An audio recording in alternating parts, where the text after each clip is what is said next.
Approach differently में आपका स्वागत है। आज का टॉपिक है how to deal with differences of your spouse. ये टॉपिक मैंने आज इसलिए लिया है कि मैंने बहुत सारे केसेस में जब भी हैंडल करता हूँ बीइंग अ मैट्रिमोनियल लॉयर, तो हस्बैंड आते हैं या वाइफ आती है तो तुरंत बताते कि सर ये जो मेरा हस्बैंड है या मेरी वाइफ है वो मैं जो एक्सपेक्ट कर रहा हूँ या कर रही हूँ उस हिसाब से वो नहीं काम कर रहे हैं और उसकी वजह से वो अपने एटीट्यूड जो है वो चेंज नहीं करते, उसकी वजह से झगड़ा होता है। और अभी इतने टाइम से इन लोगों को मैं बेयर करते करते अभी थक गया हूँ या थक गई हूँ, जिससे मुझे अभी मेरे राइट्स चाहिए। ठीक है, तो बीइंग ए लॉयर क्या करते हैं जनरली कि भाई हाँ ठीक है, ये तुम्हारे राइट्स है तो उस हिसाब से आप प्रोसीडिंग्स करो और आपको ये राइट्स मिल जाएंगे।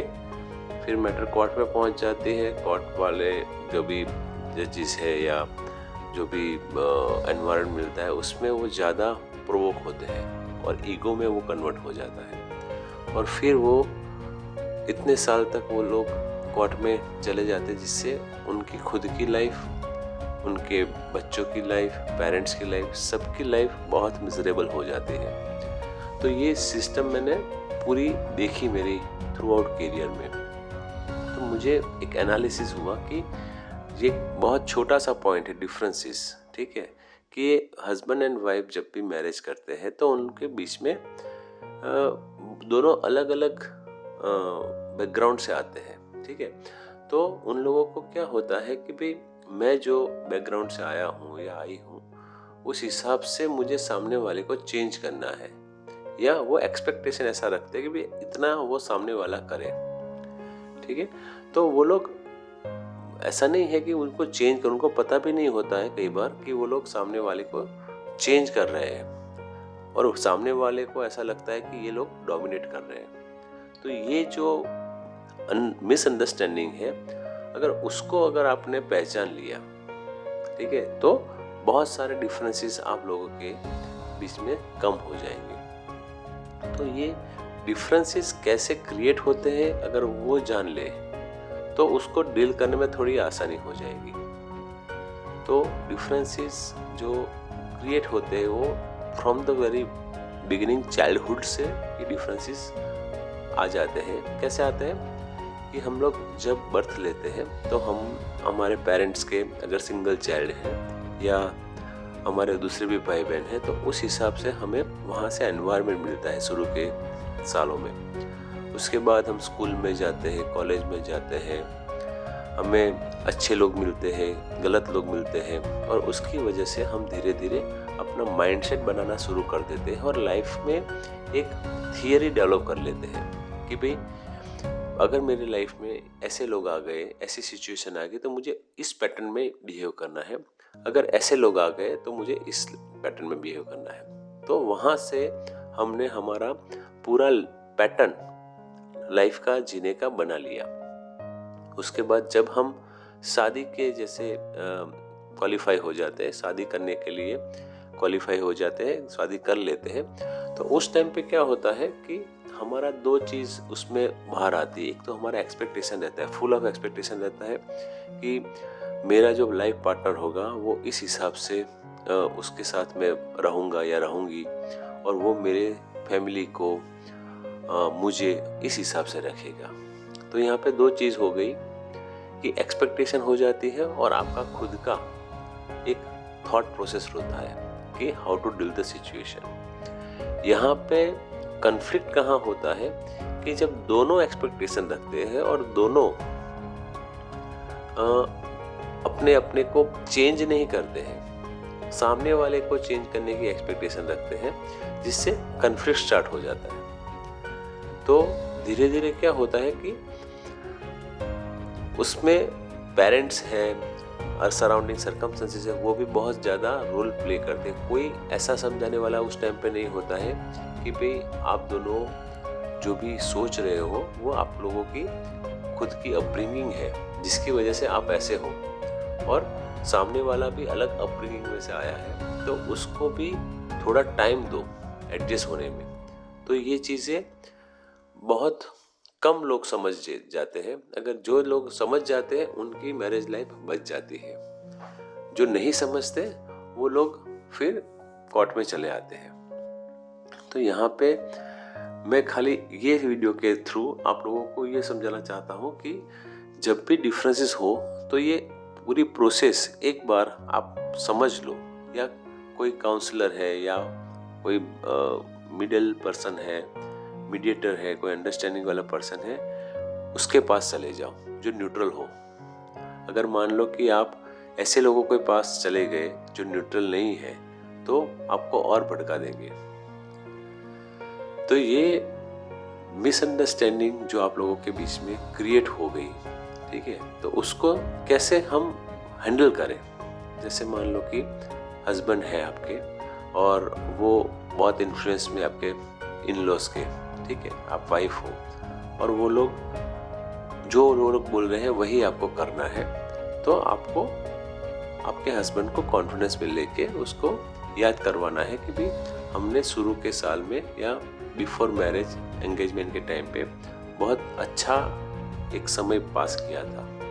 लव मैरिज है तो आप बता सकते हो कि हमने लव मैरिज से पहले जब हम फ्रेंड्स थे, जब लव में थे, तो बहुत अच्छा टाइम हमने पास किया था। उस टाइम पे हमारे बीच में डिफरेंसेस नहीं थे। क्यों नहीं थे? क्योंकि हम लोग वो मोमेंट एंजॉय कर रहे थे और एक दूसरे को एक्सेप्ट करके जी रहे थे। जैसे ही हमारी मैरिज हुई तो हमने क्या किया कि हमने एक्सपेक्टेशन एक दूसरे से करना शुरू कर दिया। तो उस टाइम पे खाली हस्बैंड वाइफ की एक्सपेक्टेशन नहीं होती है, इन-लॉज की भी एक्सपेक्टेशन साथ में जुड़ जाती है। इन-लॉज यानी खाली हस्बैंड की तरफ से उसके पेरेंट्स नहीं है, वाइफ की तरफ से भी उसके पेरेंट्स हैं। दोनों साइड के लोग आप लोगों को उनकी इच्छा की अनुसार आपको प्रेशराइज करते हैं डायरेक्टली और इनडायरेक्टली, जिससे आप लोग कंफ्यूज हो जाते हैं कि भाई हमें अभी किसके साथ जाना है, क्या करना है, कौन हमारे साथ रहेगा। इनसिक्योरिटी फील करने लगते हो कि अगर मान लो कि मैं हस्बैंड है वो अपने पेरेंट्स की बात नहीं मानेगा तो उसको पेरेंट्स को अच्छा नहीं लगेगा। वाइफ को भी ऐसा लगता है कि अगर मैं उसके पेरेंट्स की बात नहीं मानेंगे तो उनको अच्छा नहीं लगेगा। तो दोनों हस्बैंड एंड वाइफ अपने अपने पेरेंट्स को खुश करने के लिए अपने अपने जो वाइफ है या हस्बैंड है उसको डोमिनेट करना शुरू कर देते हैं। तो यहाँ से स्ट्रगल स्टार्ट हो जाती है। तो ये जो चीज़ है अगर आप समझ लो शांति से कि क्या रीज़न है जिसकी वजह से हम लोग का जो अंडरस्टैंडिंग है वो नहीं हो रहा है, तो वहाँ पे आपको एक पॉज मिल जाएगा, यानी आपको सोचने का एक चांस मिल जाएगा। फिर उसको सोचने के बाद आप एक दूसरे को थोड़ा टाइम दे दो कि भाई चलो तुम्हारी ये लिमिटेशन है, तुम ऐसा है कि तुम्हारे पेरेंट्स के हिसाब से मुझे काम करना है। अगर आप वाइफ और हस्बैंड से बात करते हो, तुम्हारी एक्सपेक्टेशन ये है, तो एक बार बैठ के एक लिस्ट बना लो कि क्या क्या आप मेरे से एक्सपेक्ट कर रहे हो, ठीक है। और वाइफ हस्बैंड को बोलेगी कि आप मेरे से जो एक्सपेक्टेशन है वो बना लिया, अब मेरी एक्सपेक्टेशन क्या है वो हम बना लेते हैं। उसके बाद दोनों एक्सपेक्टेशन बनाने के बाद आप उसमें से लिमिटेशन कर लो कि मैं कितना कर सकता हूँ या कर सकती हूँ, ठीक है। बाकी की चीज़ें के लिए हमें थोड़ा एडजस्टमेंट रखना पड़ेगा, ऐसा कन्वे करो, थोड़ा टाइम चाहिए। ये चीज़ जनरली क्या होती है, दोनों हस्बैंड एंड वाइफ नहीं कर सकते हैं, इसीलिए दोनों को अपने डिफरेंसेस सॉर्ट आउट करने के लिए एक थर्ड मीडिएटर की हेल्प की ज़रूरत पड़ेगी। वो आपका सोशल सर्कल में से फ्रेंड्स हो सकता है, या कोई बार पेरेंट्स भी हो सकते हैं, और कोई बार आपको काउंसलर के पास भी जाना पड़ता है। तो वो हेल्प लेके आप अपने जो भी रिलेशंस हैं उसको आप अच्छी तरह से उसको लाइन पे रख सकते हो। फ्रेंड्स, मैं ये बात इसलिए आपको बता रहा हूँ कि मैंने देखा है कि अगर मान लो कि आपने शुरू के साल में डिफरेंसेस नहीं वर्कआउट किए तो पूरी लाइफ में आपकी जनरेशन भी ये चीज़ें फेस करेगी। मैं आपको एक स्टोरी बताता हूँ, ये रियल स्टोरी है कि मेरा एक क्लाइंट था, वो एट द एज ऑफ 65 मेरे पास आया, बोला कि सर मुझे डिवोर्स चाहिए। मैंने पूछा कि आपका मैरिज लाइफ कितनी हुई, तो बोला कि सर मेरी 26 इयर्स की मैरिज लाइफ है और मुझे अभी इससे डिवोर्स चाहिए। धीरे धीरे मैं उससे बात करने लगा तो पता चला कि उसने फर्स्ट मैरिज जो की थी उसके बाद उसमें मैंने बोला कि ये आपका फर्स्ट मैरिज है, तो कि नहीं सर मेरी फर्स्ट मैरिज हुई थी एक लड़की के साथ। तो वो लड़की वो ड्रग एडिक्ट थी, जिसको मैं सुधारते सुधारते उसके लव में हो गया और फिर मैंने उससे शादी कर ली। शादी के बाद मुझे बच्ची हुई तो वो वापस से डिप्रेशन में चली गई। तो उसने बोला कि मुझे डिवोर्स चाहिए। तो मेरे क्लाइंट ने बोला कि ठीक है मैं दे देता हूँ।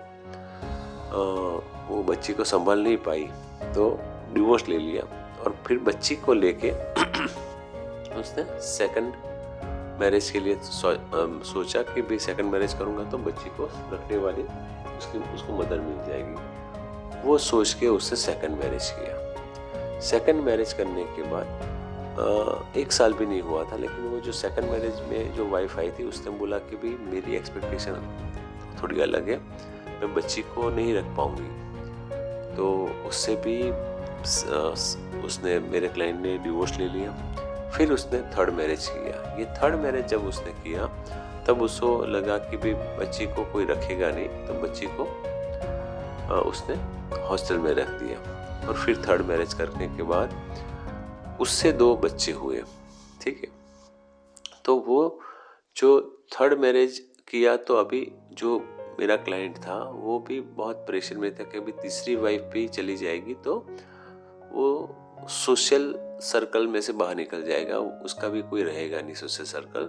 जिसकी वजह से उसने क्या किया कि अपनी जो फर्स्ट वाइफ की लड़की थी उसके साथ उसका इमोशन बहुत जुड़ा था। वो फील कर रहा था, गिल्ट फील कर रहा था कि मैं मेरी बच्ची को लव एंड अफेक्शन नहीं दे रहा हूँ। तो जब भी वो अपनी थर्ड वाइफ से बात करता था कि मेरी बच्ची से मिलने जाना है, उसके लिए कुछ करना है, तो उसकी थर्ड वाइफ अलाउ नहीं करती थी, क्योंकि उसके भी 2 बच्चे थे।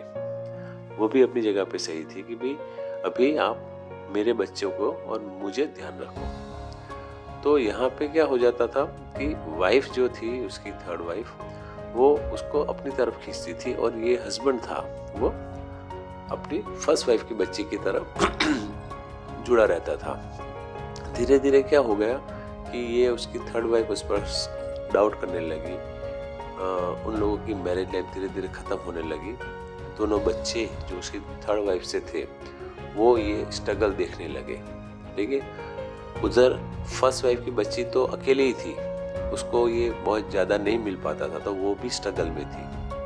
अच्छा, यहाँ पे मैं थोड़ा ये समझा दूँ कि ये जो मेरा क्लाइंट था उसका बैकग्राउंड थोड़ा मैंने ज़्यादा जाना, तो उसमें मुझे पता चला कि वो जो क्लाइंट जब छोटा था तब उसकी मदर एक्सपायर हो गई थी। ठीक है, तो उसके फादर ने दूसरी शादी कर ली थी। तो ये जो मेरा क्लाइंट था उसको भी हॉस्टल में रखा गया था, तो वो भी अकेला था। तो उसको पता था अकेला रहने का पेन, तो वो चाहता था कि उसकी बच्ची अकेली ना रहे, लेकिन सिचुएशन ऐसी हो गई कि उसकी बच्ची को भी अकेले ही रहना पड़ा, फर्स्ट वाइफ की बच्ची को। तो यहाँ पे क्या हो गया कि उसके माइंड में गिल्ट कॉन्शियस था खुद की अपब्रिंगिंग के बारे में। फिर उसने अपनी बच्ची को भी वहाँ पे रखा, तो वो गिल्ट कॉन्शियस ज़्यादा डेवलप हुआ। उस सेकंड वाइफ ने उसको नहीं रखा, थर्ड वाइफ ने भी उसकी बच्ची को नहीं रखा। तो धीरे धीरे डिफरेंसेस इतने बढ़ गए इन लोगों के बीच में कि at the age of 26 years वो बोला कि सर मुझे अभी इसके साथ नहीं रहना है, मुझे डिवोर्स चाहिए। बहुत सारे काउंसलिंग सेशंस किए हम लोगों ने, मैंने, सामने वाले एडवोकेट ने, जजेस ने, ये एज में आप डिवोर्स नहीं लो, लेकिन फिर भी ultimately for the mental peace उन लोगों ने डिवोर्स कंसेंट से लिया। ये पूरी प्रोसेस मैं इसलिए आपको बता रहा हूँ कि यहाँ से मैटर ख़त्म नहीं हुई थी। डिवोर्स लेने के बाद भी मैं वो क्लाइंट से जुड़ा था, मैं उससे बात करता रहता था। तब जाके मुझे थोड़ा मैं पूछ रहता था कि भाई आपकी जो फर्स्ट वाइफ की डॉटर है उसका क्या हुआ। तो डिवोर्स के बाद भी मुझे उसने बताया कि सर उसने डिसाइड किया है कि वो मैरिज नहीं करेगी। मैंने बोला क्यों नहीं करेगी? बोला कि उसको रिलेशनशिप में विश्वास नहीं है। देखिए यहाँ पे क्या हुआ कि बच्ची ने पूरा एनवायरनमेंट देखा, उसकी फर्स्ट मदर को देखा, ठीक है, तो उसने केयर नहीं की। उसके फादर को देखा कि उसको लव एंड अफेक्शन था लेकिन उसने भी केयर नहीं की, तो उसको रिलेशनशिप में से विश्वास उठ गया। अकेली रहती थी, एनिमल के साथ यानी डॉग के साथ या दूसरे एनिमल के साथ ही वो अटैच रहती थी। किसी के साथ उसने ह्यूमन के ऊपर उसने विश्वास नहीं किया। यहाँ पे जो मेरा क्लाइंट था उसकी थर्ड वाइफ थी, उसके जो बच्चे बड़े हुए तो उसमें क्या हुआ कि वो बच्चे भी स्ट्रेस में बड़े हुए।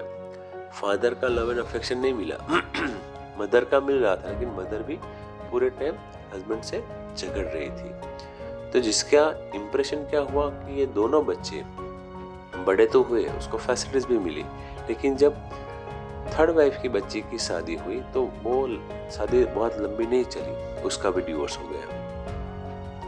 तो ये पूरी आप एक जनरेशन देखिए कि 3 जनरेशन यहाँ पे मैंने आपको बताई कि जो मेरा क्लाइंट था वो उसकी मदर की डेथ के बाद उसके फादर ने जब शादी कर ली तो उसने हॉस्टल में गया, तो वो जो एनवायरनमेंट उसको मिला उसकी वजह से वो खुद को लोनली फील कर रहा था। तो उसको पता नहीं चला कि रिलेशनशिप कैसे बिल्ड होती है, हस्बैंड वाइफ के रिलेशनशिप को कैसे बिल्ड किया जाता है, उसको वो नॉलेज नहीं था, क्योंकि उसके फादर अलग मदर के साथ, स्टेप मदर के साथ उसने लाइफ पास की, तो उसको लव एंड अफेक्शन शुरू से नहीं मिला। तो उसको पता ही नहीं था कि मुझे मेरी वाइफ के साथ कैसे बिहेव करना है। जब उसने शादी की फर्स्ट वाइफ से, वो एडजस्ट नहीं हुई तो उसने डिवोर्स ले लिया। सेकंड वाइफ से शादी की, एडजस्ट नहीं हुई, डिवोर्स ले लिया। थर्ड वाइफ से शादी की, एडजस्ट नहीं हुई, डिवोर्स ले लिया। ठीक है, तो यहाँ पे जो मैं बात आपको समझाने जा रहा हूँ कि डिफरेंसेस जो है, अगर आप सेटअप इसको सॉर्ट आउट नहीं करते हो तो वो डिफरेंसेस आगे जाके कैरी फॉरवर्ड आपके बच्चों में होते हैं। आपके बच्चे आपको ही देख के अपनी लाइफ के डिसीजन बनाने लगते हैं। वो आगे धीरे धीरे जब उनकी लाइफ में कोई ऐसे इश्यूज आएंगे तो आपको वो मॉडल बना के वही एक्ट करेंगे जो आपने किया है।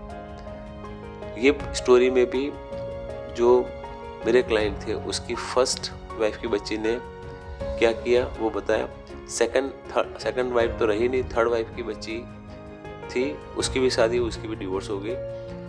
तो ये अगर सिस्टम हम सोसाइटी में हमारा खाली थोड़ा सा ईगो और थोड़ा सा हमारा ये डिफरेंसेस हम नहीं कर रहे हैं तो हम हमारी जनरेशन को भी डिस्टर्ब कर रहे हैं। मैं ऐसा नहीं बोल रहा हूँ कि डिवोर्स नहीं लेना चाहिए या एडजस्ट ही करना चाहिए, लेकिन अगर आपने ये डिफरेंसेस आपने थोड़े एडजस्ट कर लिए, ठीक है, तो खुद की क्वालिटीज भी बढ़ेगी इसमें। ऐसा नहीं है कि जितने लोग यहाँ पे शादीशुदा हैं उनको पता होगा कि उन लोगों ने लाइफ में जितना भी एडजस्टमेंट किया है या डिफरेंसेस को वर्कआउट किया है, ठीक है, तो उनकी लाइफ आगे जाके बहुत अच्छी हुई है।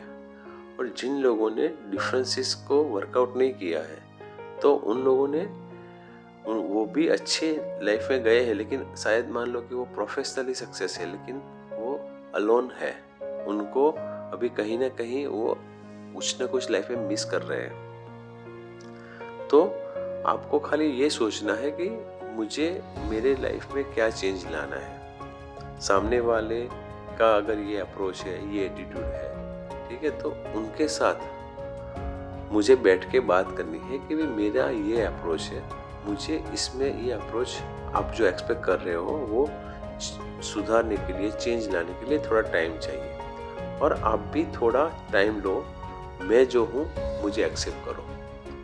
जब आप दोनों की लाइफ में एक्सेप्टेंस आ जाता है, एक दूसरे को स्वीकार करने की भावना आ जाती है, तो रिलेशन धीरे धीरे स्मूथ होने लगता है। ठीक है, तो फ्रेंड्स, ये जो चीज़ जो मैंने आज बताई उस पर आप सोचना, आपको सही में लगेगा कि ये अगर मान लो कि डिफरेंसेस आपने आज वर्कआउट नहीं किए तो कल जाके आपको उसकी बहुत बड़ी प्राइस चुकानी पड़ेगी।